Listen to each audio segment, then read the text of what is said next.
నమస్తే, నేను మీ ఈశ్వర్. ఈ6 న్యూస్కి స్వాగతం. వార్తల్లోని ముఖ్య అంశాలు.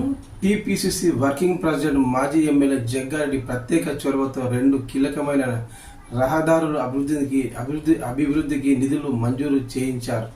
సంగారెడ్డి సాయిబాబా కమాన్ రోడ్డుకు సెంట్రల్ లైటింగ్ విస్తరణ లేకుండా అభివృద్ధి చేయడానికి రూపాయలు 12 కోట్లు విడుదల చేశారు. రహదారి పక్కన వ్యాపారులకు ఎలాంటి ఇబ్బంది జరగకుండా ఈ నిర్మాణం చేపట్టనున్నారు. ఇక నేషనల్ హైవే నుంచి భూలక్ష్మమ్మ మీదుగా కల్వెముల రహదారికి రూపాయలు 4.50 కోట్లు కేటాయింపజేశారు. రహదారుల అభివృద్ధితో సంగారెడ్డి ప్రజలకు, వాహనదారులకు ప్రయోజనం కలుగుతుంది. తాను ఎమ్మెల్యేగా ఉన్నప్పుడే ఈ 2 రహదారుల పనుల కోసం ప్రతిపాదనలు పంపానని జగ్గారెడ్డి పేర్కొన్నారు. కాంగ్రెస్ ప్రభుత్వం అధికారంలోకి రాగానే ఈ నిధులు విడుదల చేయించానని తెలిపారు. వెంటనే పనులు ప్రారంభిస్తామని జగ్గారెడ్డి వివరించారు.